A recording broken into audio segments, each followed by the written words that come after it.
इबलीस की नस्ल की इब्तदा जिस जिन से हुई उसका नाम तारानोस कहा जाता है। तारानोस इबलीस से 1,44,000 साल कबल दुनिया पे मौजूद था।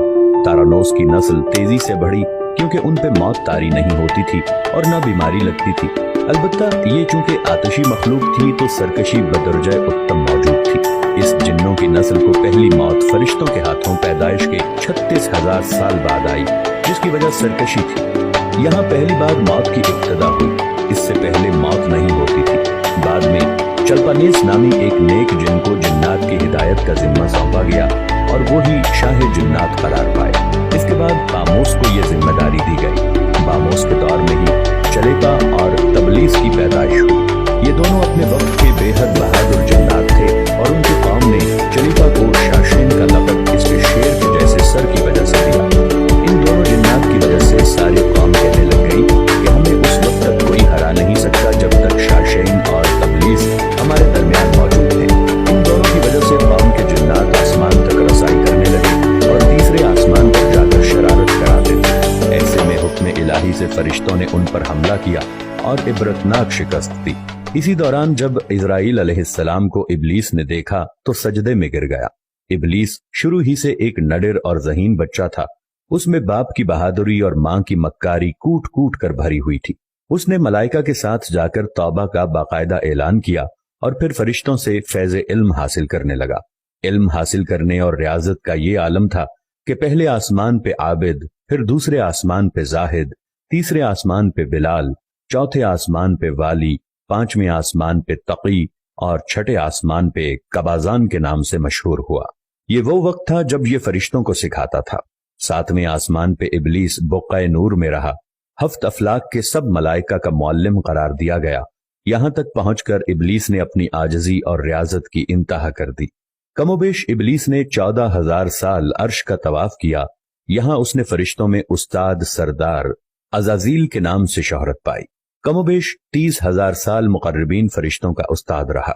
इबलीस के दरसोबाज की मियाद कमोबेश 20,000 साल है। फरिश्तों के साथ क़याम की मुद्दत कमोबेश 80,000 साल है। इबलीस को हुक्म हुआ कि दारोगाए जन्नत रिज़वान की मुआवनत करो और अहले जन्नत फरिश्तों को अपने इल्म फजल से बहरावर करो।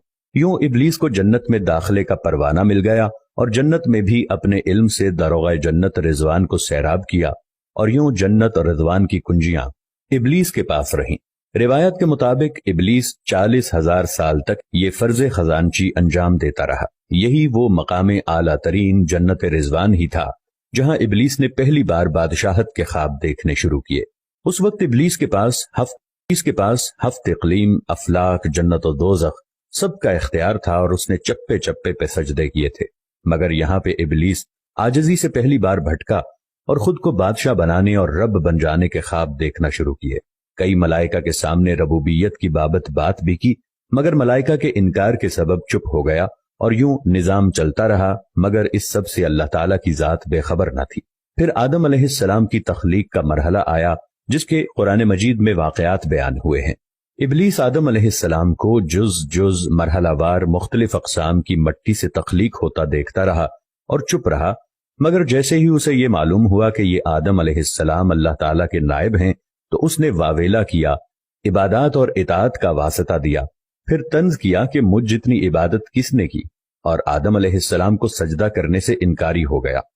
तब अल्लाह ताला ने कहा, निकल जा शैतान मरदूद। लानती करार पाने के बाद इबलीस ने अपनी इबादत और रियाजत का रब्बे करीम से एवज मांगा, जिस पर अल्लाह ताला ने इबलीस को एक वक्त मालूम तक मोहलत फराहम की, जिस पर इबलीस ने औलाद आदम को सिराते मुस्तकीम से भटका कर अपना पैरोकार बनाने का दावा किया, जिस पर रब्बे करीम ने फरमाया कि जो मुत्तकी और परहेजगार होंगे तो उनको गुमराह तू नहीं कर पाएगा। इबलीस के इस लानती काम में उसके 5 साथी हैं। नंबर 1, सब्र। इसके इख्तियार में मुसीबतों का कारोबार है, जिसमें लोग हाय वावेला करते हैं, गिरेबान फाड़ते हैं, मुंह पे तमाचे मारते हैं और जाहिलियत के नारे लगाते हैं। नंबर 2, और ये लोगों को बदी का मुर्तकब करता है और बदी को लोगों पे अच्छा और पसंदीदा करके दिखाता है। नंबर 3, मसव्वत। ये किज़्ब, झूठ और दरोग पे मामूर है, जिसे लोग कान लगाकर सुने। ये इंसानों की शक्ल अपनाकर उनसे मिलता है और उन्हें फसाद बर्पा करने की झूठी खबरें सुनाता है। नंबर 4, दासम। یہ آدمی کے ساتھ گھر میں داخل ہوتا ہے اور گھر والوں کے عیب دکھاتا ہے اور آدمی کو گھر والوں پہ غضبناک کرتا ہے۔ نمبر 5 زکنیور، یہ بازاروں کا مختار ہے، بازاروں میں آ کر یہ بددیانتی کے جھنڈے گاڑتا ہے، بازاروں میں برائیوں اور فحاشی پہ ورغلاتا ہے۔ ابلیس کا آدم علیہ السلام کو سجدے سے انکار کا جزیہ حسد تھا کہ جس نے اسے مجبور کیا کہ میری جگہ آدم یعنی خاک کو کیوں ملی۔ یہ اس کا جزیہ تکبر اور غرور تھا کہ میں اعلیٰ ہوں، اور اس ایک سجدے کے انکار کی بات نہیں تھی، بات اطاعت سے سرکشی کی تھی، شرک کی تھی۔ ابلیس نے دل میں خود کو رب مان لیا تھا۔ اسی شرک عظیم کی بدولت ابلیس تا قیامت رسوا و لعنتی ٹھہرا اور اولاد آدم کو بھٹکانے کے لیے آزاد قرار پایا۔ حاصل نتیجہ یہ ٹھہرا کہ رب کریم کو انسان کی عبادات، عاجزی، علم و دانش سے کچھ غرض نہیں ہے۔ رب کریم صرف دیکھتا ہے کہ دل میں اطاعت و فرما برداری کتنی ہے۔ اسی بنیاد پر تقوی اور پرہیزگاری کے درجے قرار پاتے ہیں۔ اللہ کریم ہمیں اپنی نیت کو درست رکھنے کی توفیق عطا فرمائے، آمین یا رب العالمین۔